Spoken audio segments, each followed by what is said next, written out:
All right.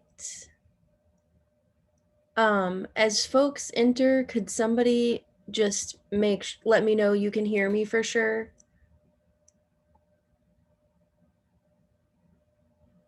Hello, hello?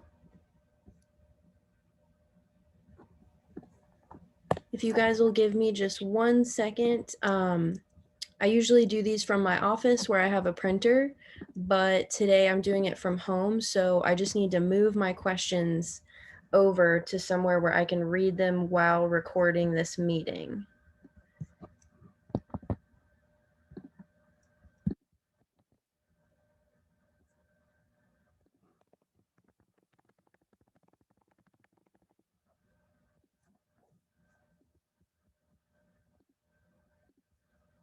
Hey everyone, let me know if you're having any issues hearing me. It looks like quite a few of you have joined, so I'm going to go ahead and get started.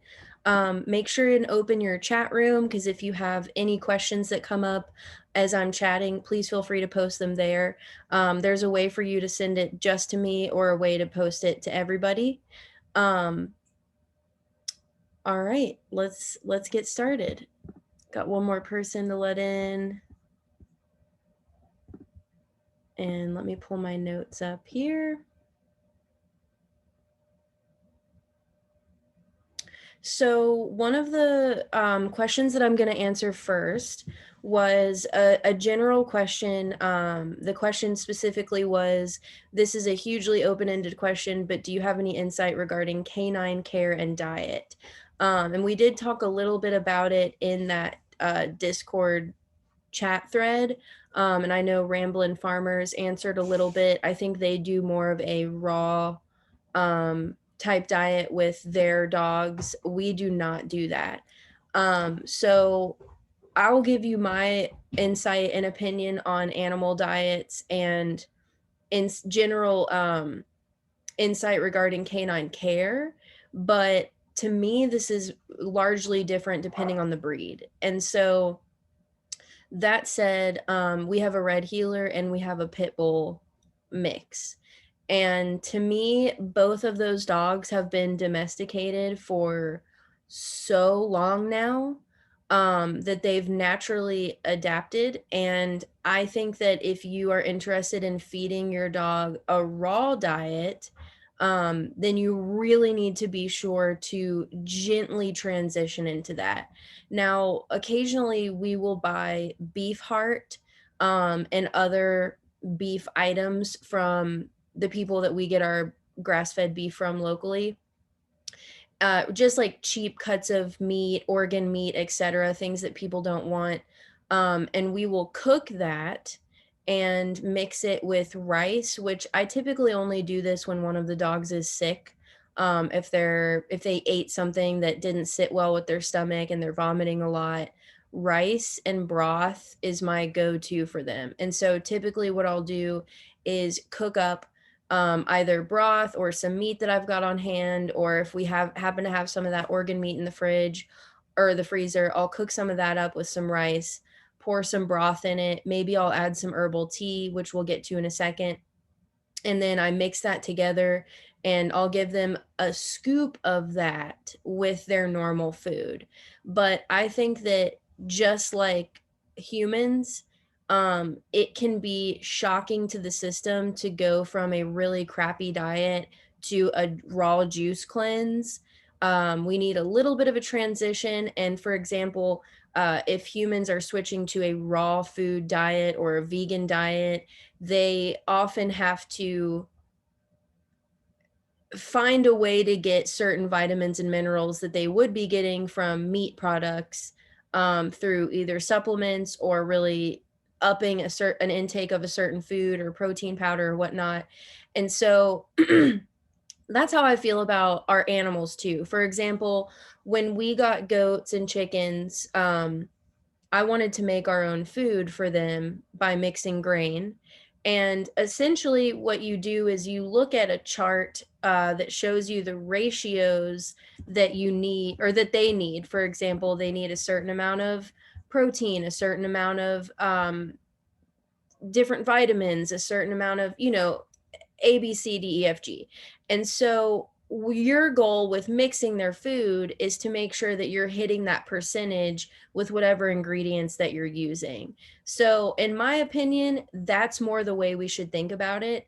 Exactly like I say about herbalism, you know, learning the foundations, knowing, you know, what you need so you can choose the herbs that you have, rather than going, okay, what's a recipe for eye infections? Okay, now I need to get this and this, right? You could look up what's the best diet for canines. Okay, I need to get this and this. I just think it's a little bit better to look at, okay, the healthiest diet for a canine is a certain percentage of protein, a certain percentage of this. How can I hit that? And then, you know, you can find, maybe talk to a local farmer about getting some of their veggies that aren't pretty enough to sell, or maybe you sign up for that. I know there's like a grocery delivery for like bruised vegetables and stuff. That could be a really cool thing to do.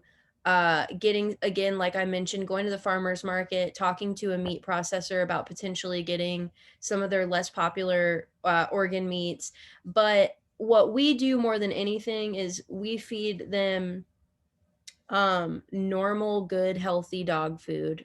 And then we are bone broth people. So and eggs, we get tons of eggs. So things that we just kind of add into their diet, scoops of broth, scoops of tallow, a raw egg every now and then we right now in my dehydrator, we made some bone broth last week, and then we take the bones in the end and also whatever things I've thrown in there. For example, this last batch of bone broth, we did a lot of mushrooms like reishi mushroom, red belted polypore, turkey tail,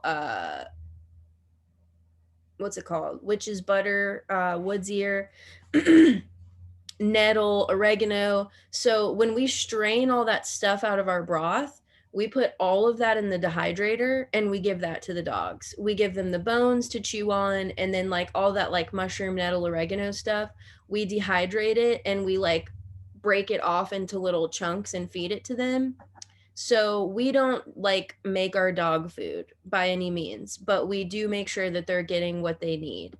And so, on the note of the other end of your question, just regarding general canine care, so something important to know, as you're learning about herbalism, and if you have pets, and this goes for most pets, but specifically dogs in particular, the herbs that you will use for them are almost interchangeable with humans.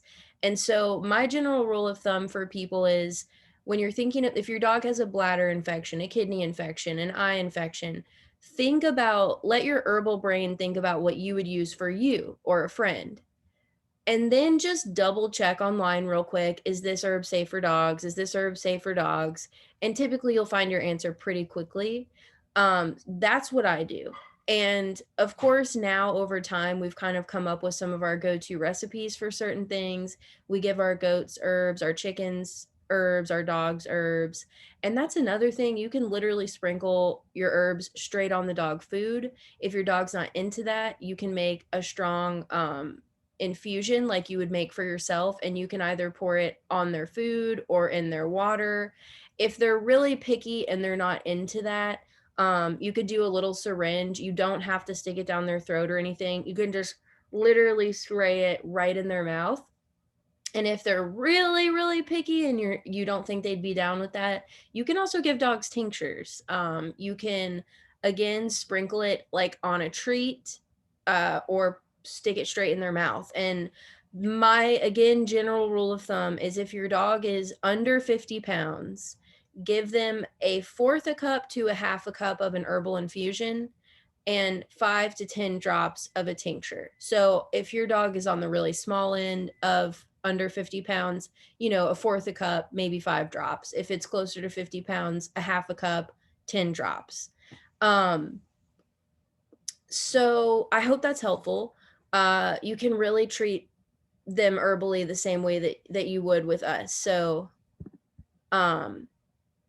that would be my best recommendation to think about that. Oh, also, Weston A. Price has a podcast. I think it's called the Weston A. Price podcast with Holistic Hilda, something like that. They just did a podcast episode on canine diet and health, so you may want to check that out too. All right, moving on to the next question. I wanted to answer this one real quick. The person that asked this question, I did direct them to a video that I did last month. This person expressed that they're really trying to make their own teas at home, but they just can't seem to get them to taste good. I did a video on this in early December called How to Blend Your Own Teas at Home. And that might seem like a really simple title, but these kinds of questions come up a lot. How to make a balanced formula is hard.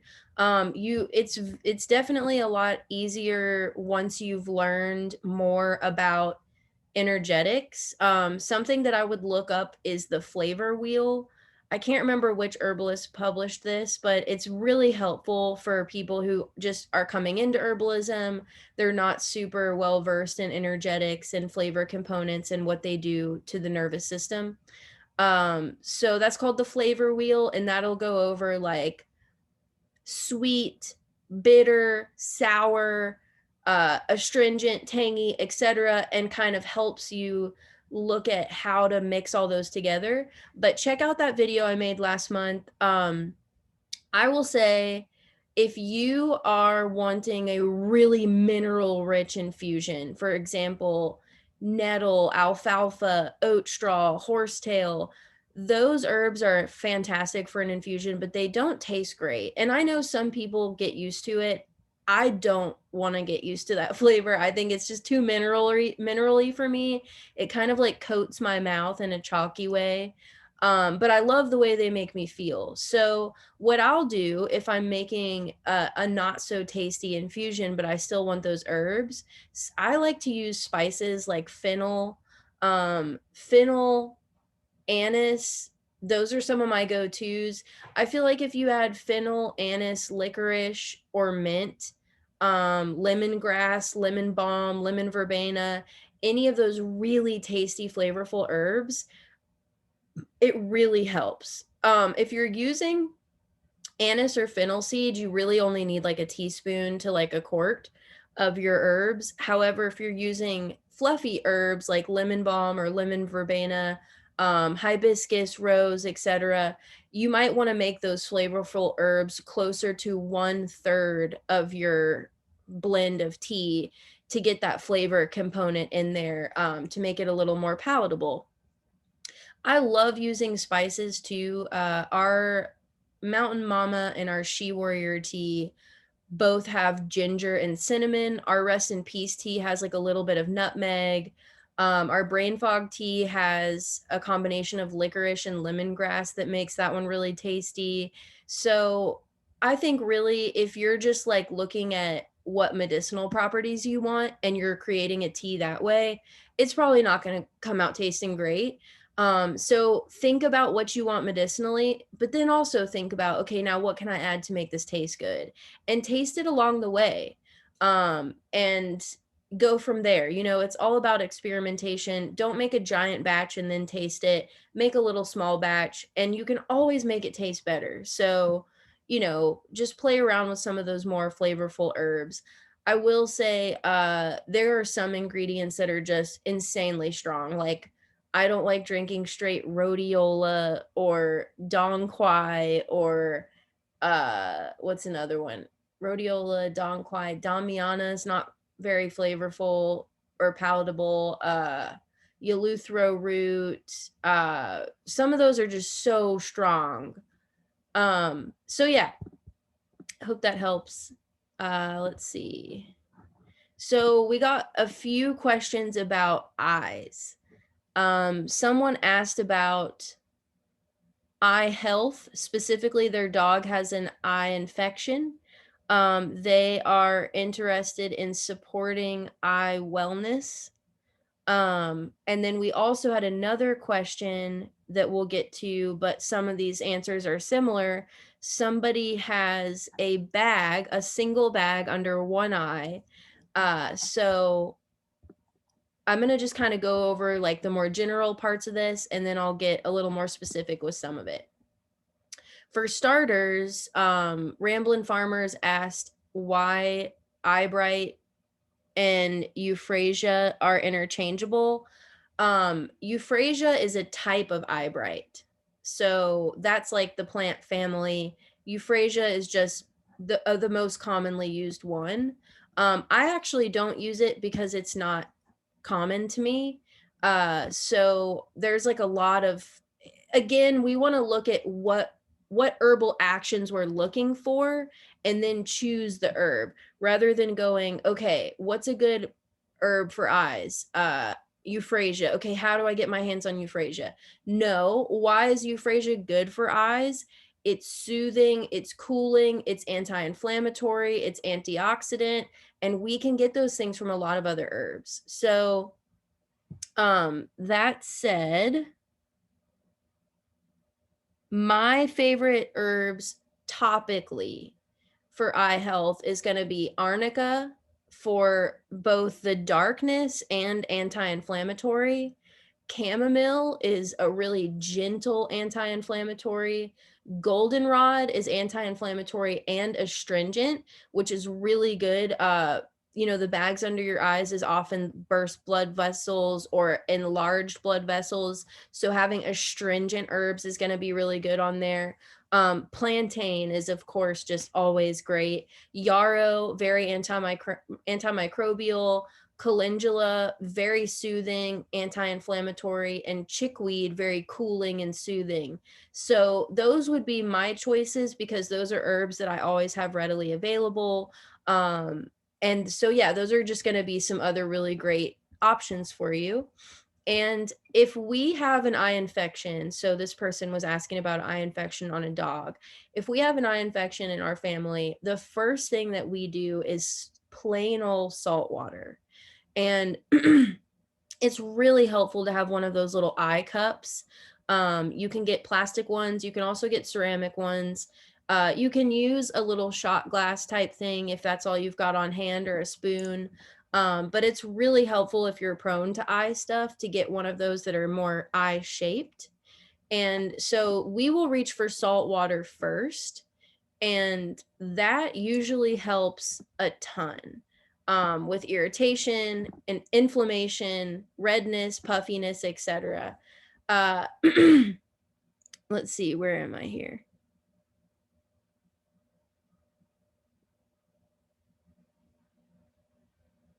I know I started typing some of this. Oh, okay. So, yeah, salt water first. If we need something stronger, you can add some drops of tincture into your salt water. If the infection is more external, like let's say you have a sty or your eyes are just really crusty, you can also just do a saltwater compress. And you can drop some tincture either on that compress or in your little herbal eye shot glass. And typically my first choice there is yarrow tincture. Yarrow tincture is something I have in my first aid kit for eye health, oral health, wound washing, etc. So it's just a really good, easy one. Again, strong antimicrobial, antifungal, anti-inflammation, etc. So that would be a great one to just put a couple drops. You don't need many for your eye, just a couple drops, diluted. And then if you need something or you want something a little more serious, you could make a strong herbal infusion. You only need a little tiny bit, enough for like maybe 8 ounces. You could stick it in the fridge, and that could last you over the period of a week, which is hopefully as long as an eye infection would last. And so again, reaching for any of those herbs: arnica, chamomile, goldenrod, plantain, yarrow, calendula, chickweed. If you have a tea, and you could use the tea bag as a compress, if it has any or a couple of those herbs, that would be great. So yeah, as for internally supporting eye health and vision, let's see, I wrote a little something here about that. So that is really going to come from a nutrient requirement.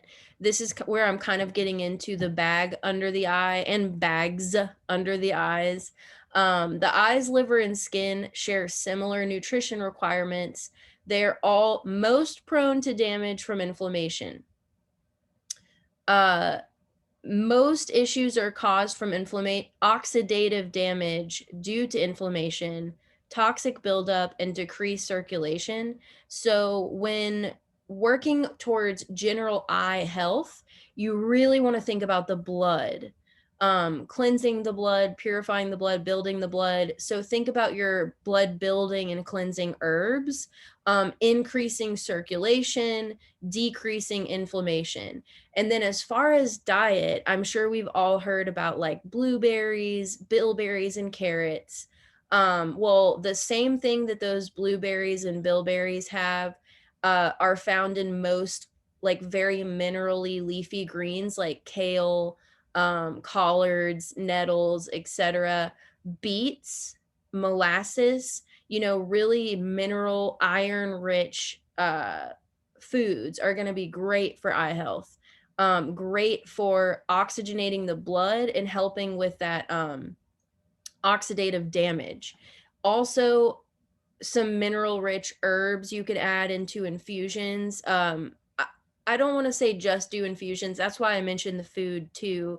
It's good to have a balance of both if you're working towards eye health, but some very mineral rich infusions, kind of like I just went over. Things like oat straw, alfalfa, horsetail, red clover, chickweed, really strong minerally plants are going to be great for eye health. Um, as for the question about the bag under the eye, so that's not that uncommon. What bags under the eyes is typically caused from is genetics. We know that much. What it typically will start after the age of 30, but it can happen before. And I know it might seem like one eye isn't genetic, but you're just more prone to it genetically.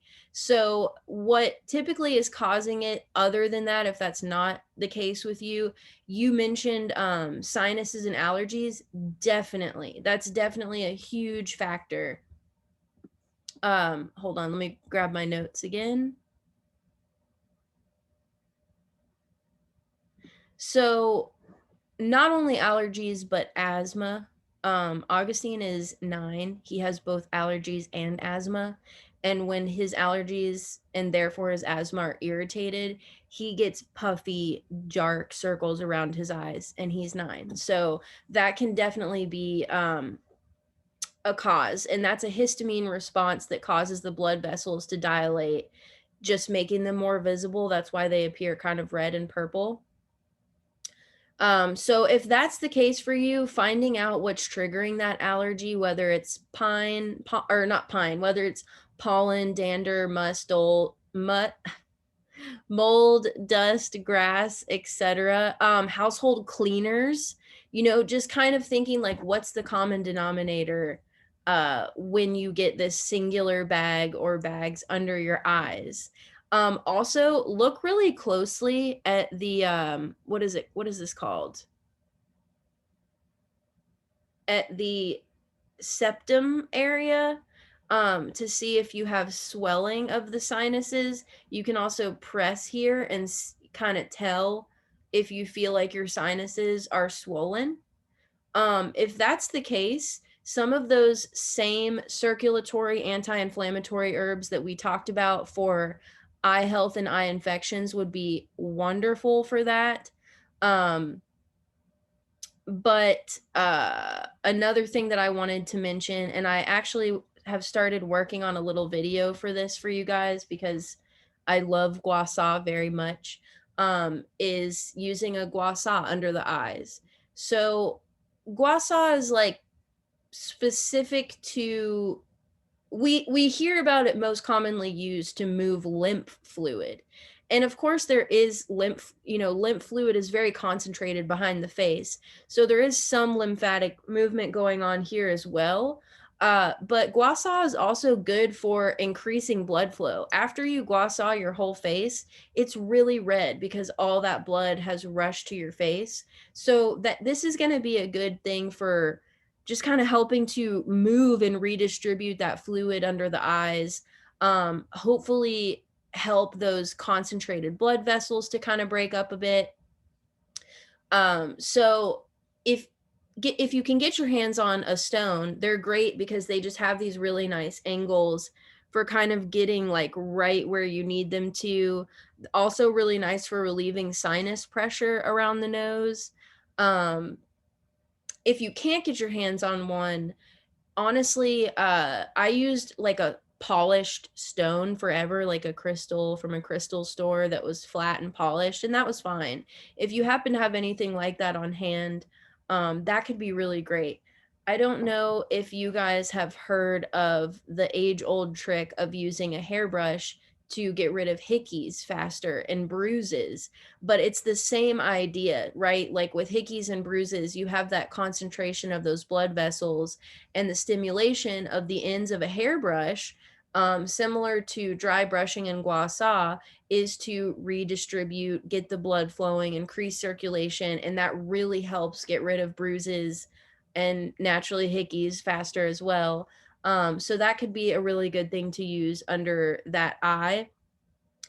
You also, the reason you hear of people using like cold cucumbers or refrigerating their eye cream, that or icing under the eye, that coolness is going to help shrink those blood vessels as well. So that's always a good idea too, is to use cold things. And these crystal stones are typically pretty cold. All right, let's see what else we got going on.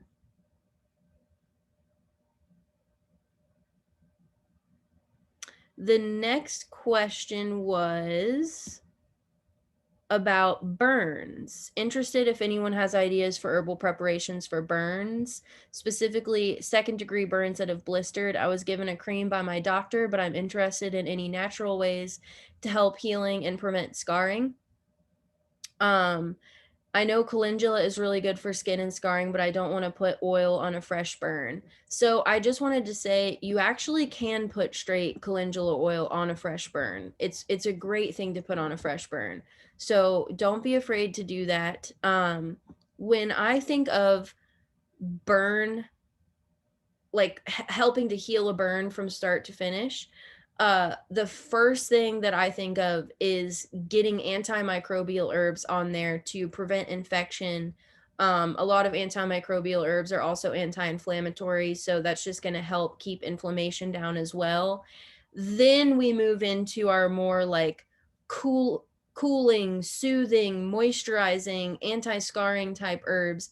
And then you kind of finish it with herbs for pain. There's going to be a lot of like nerve damage and pain, especially under like second and third degree burns.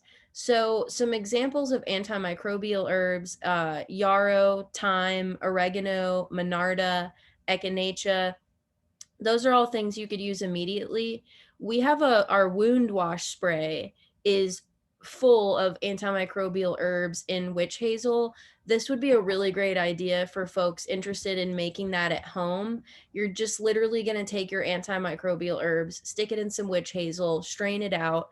It comes in handy so often. I use that on all of our animals if they ever get any sort of injury. We use it on open wounds, fresh burns, etc. The witch hazel is going to help, astringe the burn, which is good as well. And then for soothing it and for scarring, chamomile and calendula would be my top two. Plantain, St. John's wort, and those are actually all going to help a bit with the pain as well. St. John's wort specifically with the nerve pain. And you can put all of those on a blistered, fresh, open burn. Make sure your hands are clean.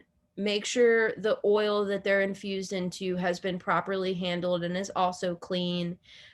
You can make a tea and put that in a spray bottle.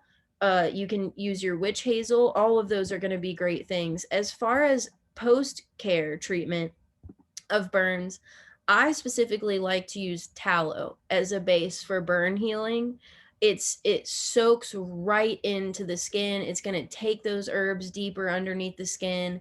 It's going to help with healing and scarring just a little quicker. So that's my recommendation there.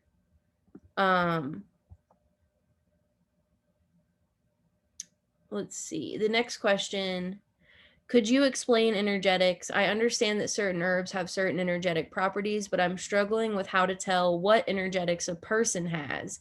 Is it dependent upon the ailment and condition, or does a person keep the same energetic properties, and how do we figure these out? That is a really great question. I know I've been telling you guys for months now that I'm going to be making a video on energetics. I actually did do it. We're just editing it still. So that will be coming soon.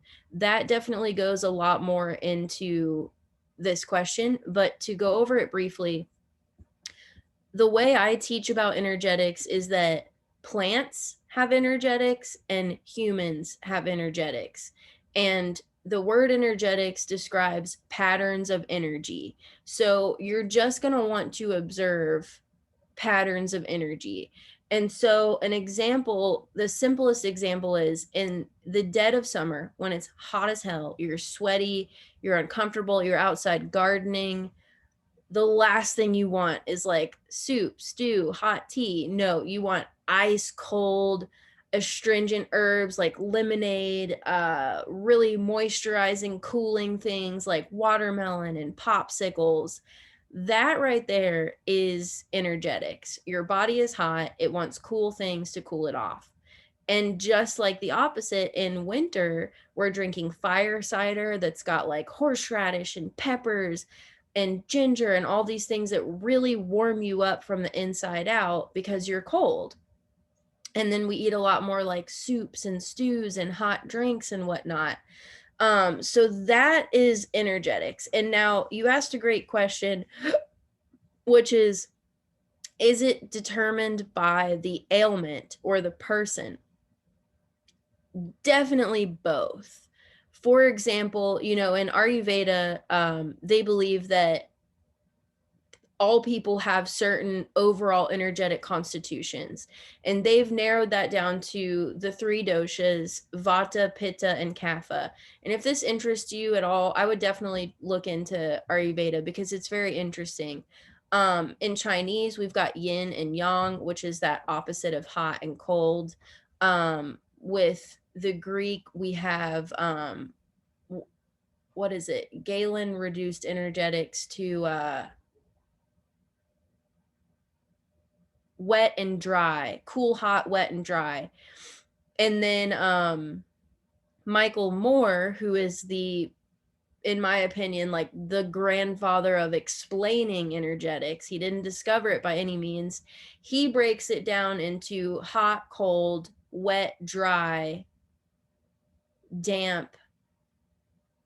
On the spot, I'm forgetting the last one. Dry, atrophy. Anyways, this is going to confuse you. I go way more into that stuff in the video. But you definitely want to break the ailment down into energetics and then take a look at the person. For example, think about a cough. When someone is coughing, it's either very wet and phlegmy, full of congestion. That phlegm is loose. You're able to cough it up. Boggy is a word sometimes used. Or sometimes you have a scratchy throat, really dry. It feels like you have a tickle. You're constantly drinking water. You can't get any of the congestion up. Those are two very different energetically.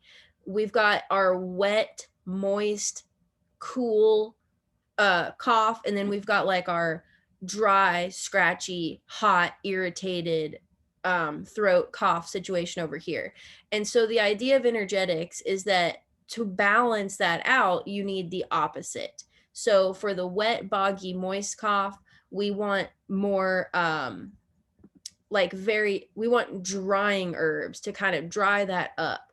And then with the dry, scratchy, we want really moistening herbs like slippery elm or marshmallow, chickweed, violet, very emulsifying type things. So that is basically energetics. However, then there is thinking about the person's constitution, which is more, in my opinion, you want to if there is an overlying ailment, like someone's got strep throat or a kidney issue, a liver issue, a skin thing, you're going to want to mostly go by the energetics of that condition. Whereas if someone is experiencing cancer or lupus or, like a really big issue that affects the total body, you want to think about that person's whole entire energetic constitution. And how you determine that, it's a lot easier to determine it for yourself first. And then once you get familiar with your own constitution, you can start to see it in your friends and family. I am a very cool, dry person. Francesco is literally the opposite. He's very moist and very hot. He's like a heater. And he's also got just naturally moist Italian hot skin. I, on the other hand, am more like pale, dry. I'm prone to like flakiness in skin, always cold, etc. So we actually balance each other out quite well. So thinking about that, technically with as far as Ayurveda goes, I would be Vata, he would be Pitta. And so the way they look at it in Ayurveda is a Vata person needs a little more Pitta to balance it out and vice versa. So I hope that is a helpful small explanation. Again, I promise I will be getting you guys like a whole class on this soon. It's a very, very helpful topic in my opinion when it comes to herbalism, because it's great for looking at a person, looking at plants, looking at an ailment, and then also formulating, making a balanced formula. And so I mostly talked about humans just now, just to kind of give you a chat on the plant side of things. Just like I mentioned with lemons, lemonade, and then watermelon. Watermelon is really cool and moistening. Lemon is also cool and moistening, or sorry, it's also cool, but it's a little more dry and astringent. It can sometimes feel like it's taking the moisture out of your mouth. So that's looking at plants energetically. You take a bite of a hot pepper. It's typically either really drying and hot or really moistening and hot. Um, Seaweed, very moistening, slimy, cooling. What's another example of dry? Nutmeg. When you put nutmeg, right, it like really dries you out. So that would be looking at plants energetically. And how you can apply that is if you're out learning about a plant. Chickweed is a really great example. When you pick a little bit of fresh chickweed and you nibble on it, you're definitely going to notice that it's cooling and moistening. Same with violet. Both of those plants have saponins, which are kind of like emulsifying to the mucosa. So they're a little on like the mucilaginous side. So slimy, moistening, cooling. And then there's pepperweed. That's a really common plant in the South. When you take a bite of pepperweed, it's hot. It like literally makes you feel hot. So energetics are pretty intuitive if you think about it. Like we are intuitively experiencing the taste and the flavor of that plant, and then in turn what it's doing to our bodies. We are naturally experiencing our own energetics. Like if you always keep your house at 72 compared to someone who always keeps their house at 64, you know what I mean? So it's pretty intuitive. I always tell people when it comes to energetics, trust your intuition. It's literally, energetics is describing patterns of energy, which means that you're literally making observations. And the best way to make observations is through intuition. So it's a very natural thing that we do. So just keep that in mind when it comes to energetics. So somebody asked my thoughts on using a Levo infuser. This is a newer brand, but not a new invention. There's like the butter maker, butter infuser 3000. Like there's always one of these things coming out.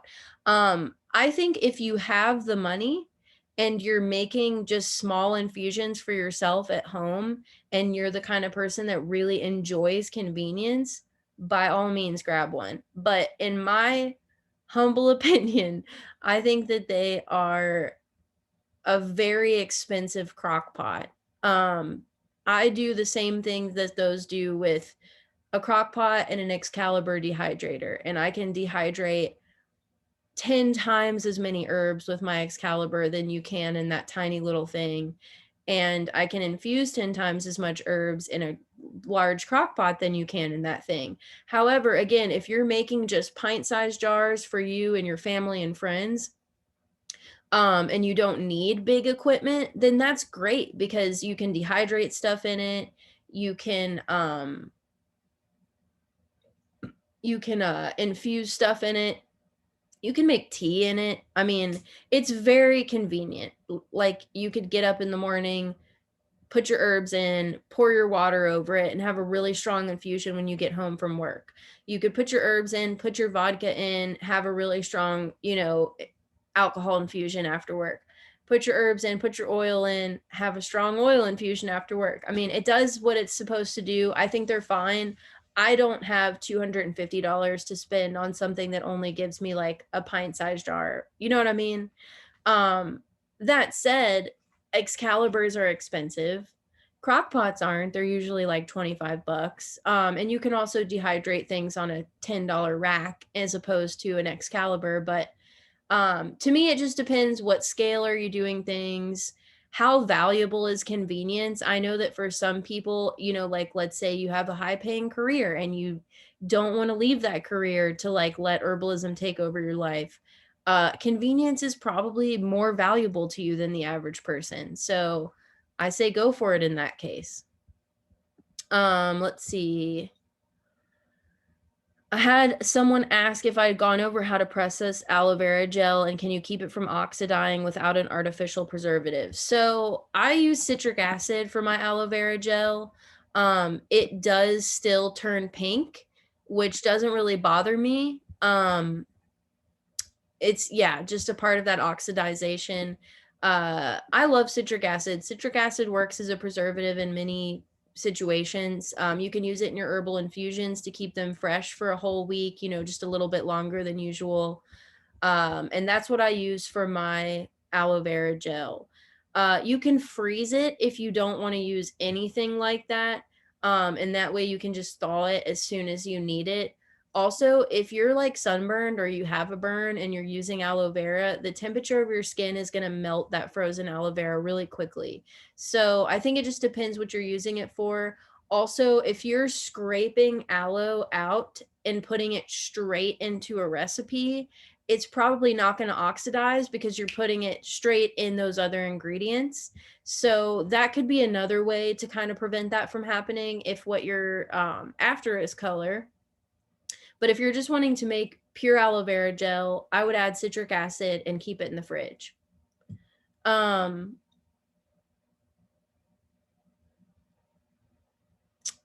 Any tips for dandruff? I've been using your rinse for over a year with no issues, but once the weather turned cold this year, my scalp has been dry.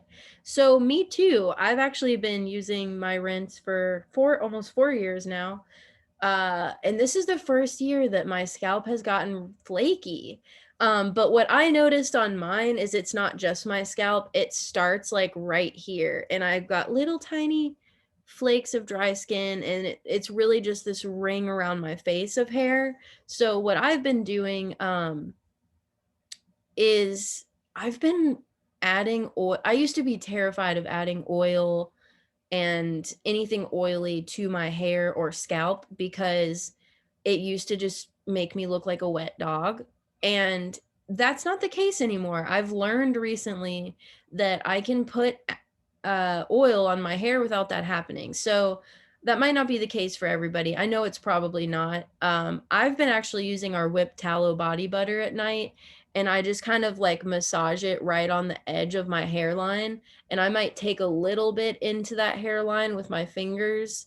I also put a humidifier in our room, and that has completely helped.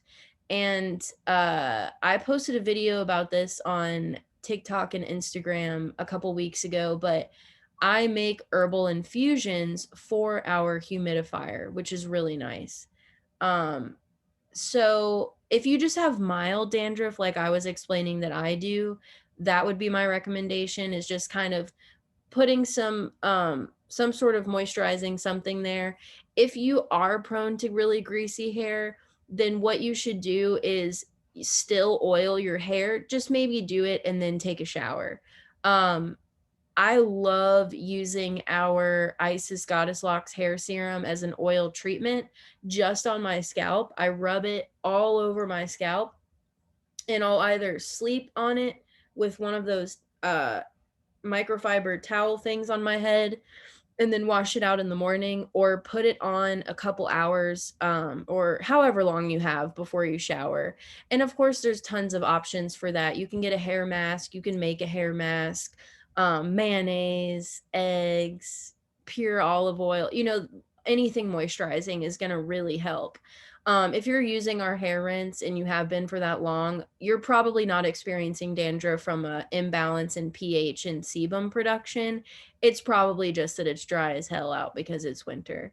Um, if you haven't tried the rice water conditioner that I made a video about a couple months ago, you could also give that a try. You're essentially pulling straight protein from the rice. So just like wheat protein or keratin or whey that people use, you're kind of like um, making your own protein treatment from that. So you could also give that a try. Making I make like a marshmallow infusion every now and then, and a lot of times when I'm done drinking it, I'll like use the rest of it on my scalp in the shower. That's like really slimy and mucilaginous and nice. So yeah, those would be my main recommendations there. Um, Another thing that I've switched to doing recently that I never used to do, I have always been the kind of person that like towel dries my hair, like rubs it, squeezes it, blow dries it a little bit to like speed up the drying process. This year I switched to using the microfiber towels that you like wrap your hair in. And I do that with my hair soaking wet, and that has also made a difference. And you can put a little more like oil, or if you're using like our mane tamer spray, or if you're using whatever product you use at home like a leave-in conditioner, you can use a little bit more of that than usual if you're putting it on soaking wet hair and then putting it in that microfiber towel, because it's going to dry some of that up when it dries the wetness in your hair. So those are my recommendations for just like plain winter dandruff. All right, we've only got one more question. This might be the only time ever that a live Q&A has lasted 1 hour instead of 2 or more. So that's exciting. We had an interesting thing this month where we had our December live Q&A the first week of January, and now we're having our January live Q&A. So if I somehow missed a question and you're here and you've been waiting for an answer for it, or if you have any questions, feel free to ask them in the chat room now. But as of right now, I've only got one more question, and that question is about GMPs. And then I'm gonna get off here, hit record, and post the recording. So if you just joined, if you just joined, I'll post the recording because we're at the end here. So I'm going to be talking a lot more about GMPs and business stuff on Patreon. It's been really hard for me to sit down and make videos lately, which is definitely my favorite thing to do, but I have been working on hiring 2 new employees, training them, getting this release ready, and then when I get off of work, I pick Augustine up from school, I come home, and then I'm here with my family. So I've had like zero alone time to make videos lately. So something I'm excited to do is more voice recordings. And I know that's actually kind of easier for you guys because you can hit play on your phone and you can do other stuff on your phone while that's playing. Whereas videos, you have to like it closes out if your screen goes dark. Voice recordings don't do that. So I've got 4 voice recordings started on my phone. One is about identifying plants and like kind of learning how to identify plants. One of them is about GMPs. One of them is about ethical small business practices and whatnot. So I was excited to see how many of you, when I did that poll, either have a small business or are interested in starting one, because I can talk about that till the end of fucking time. I have learned everything the hard way, and therefore I am excited to share and teach to other people so they can avoid some of that. So anyways, this specific question today was about if what I do with GMPs for my Patreon gifts. Do I have a master manufacturing record and batch production record for each product you make for patrons? So this is interesting because technically, if you are making products for a membership or if a gift, the restrictions are completely different. So if you've taken an herbal class before and when they got to the business section, they talked to you about making a membership site or a club or something, as long as people are paying even $1, like $1 a month or $1 a year, and they're like signing on to be in a club or membership with you, there are almost no restrictions on the products. I don't do that because I do run an herbal product business, so everything applies to me, but that is an interesting loophole that some people do. Another thing is, yeah, if you're making a gift, it's a little different. But here's the thing. There's GMPs for making and selling herbal products. There's also GMPs for storing ingredients and ready to ship products. So, yes, I log everything I have to. I don't recommend diving into GMPs until you like are insured and are doing FDA labeling and just are at a certain place. It's really frustrating to focus on GMPs when you don't have to. It's very overwhelming. It's very discouraging. To me, it was a huge jump of, okay, my business is growing. I want to do this forever. Time to invest in this shit. Sorry,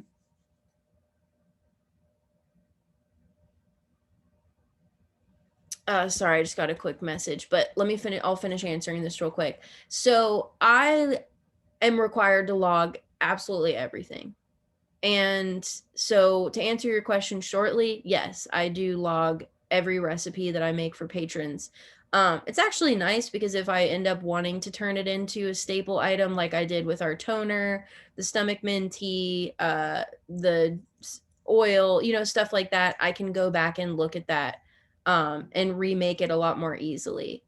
Uh, Technically, you are supposed to log where your herbs came from. If you are buying them from Star West or Mountain Rose Herbs, that's pretty easy. If you're buying them from a farmer, fresh or dried, you're technically supposed to know the exact plant type, where it was grown, how it was grown, how it was dried, which if you're doing that, you can log how it was dried, when it was dried, when it was harvested, etc. And that's just for your herbs. Then when you're tincturing them or oil infusing them or whatever, you're essentially supposed to do the same thing. You need to have some sort of record of where that herb came from, when it was harvested, when it was dried, etc. Now, when you're adding this alcohol or oil, what kind of alcohol or oil, what percentage, etc. Then when you're straining that and adding that to a formula, you need that information on every single formula.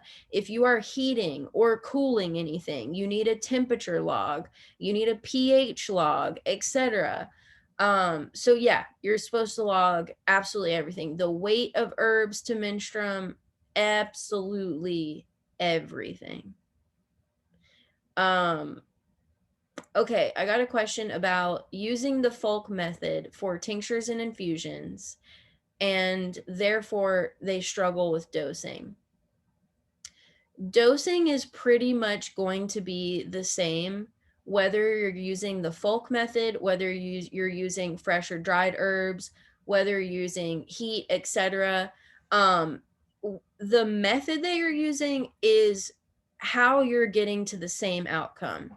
So whether you're using a percolator, heat, Folk method, etc., to get the same comfrey oil, you're getting the same end result. And so when you look up, of course, I know what you're saying, like the strength might not be as potent or it might be more potent. When you look up herb dosing information, that is very general information. They're not saying if you're using the Folk method, if you're using 250 degrees for 6 hours, dosing is meant to be pretty generalized. For example, lobelia, it's a low dose plant. You're supposed to take a very small amount of it. So whether you're using the Folk method or a percolation method, just use a small amount of it. You know what I mean? Then there's more tonic herbs like raspberry, nettle, oat straw, alfalfa, etc. You can take a lot of tonic herbs. That's what they mean. You can take them daily, you can take a lot of them, you can take them regular, etc. So don't think too much about, well, I don't know what strength this is, so I'm not sure how much to take. If it's a low dose plant, take a small amount of it. If you're really worried about the strength and you think your strength might be more or less, start with a little bit, see how it makes you feel, and take more if you need to. Dosing is not as crazy as people think that it is. You can look up very generalized information based on the plant, the properties, right? Is it have any toxic properties? Is it high in tannins, etc.? Is it a tonic herb? A person's weight. But for the most part, just feel it out. Use a little if it's a strong herb. Use a lot if it's a tonic herb and you're using the Folk method, etc. But just don't think too far into it. Now, if you're talking about dosing a client, that's a different story. I would suggest not giving anybody an herb or infusion that you haven't personally experienced yourself. So I hope that helps. There was a really, really great recording recently with Matthew Wood and Phyllis Light on dosing. And basically, it's as simple or as complicated as you want to make it. I mean, if you're seeing clients, you can factor in things like their pulse, their weight, their general health, lab panels, deficiencies, etc. But it can also be a simple Folk method of dosing, of like, this is a low dose herb, this is a high dose herb, this is a tiny human, a dog, this is a large human.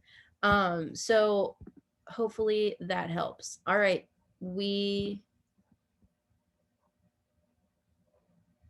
Yep.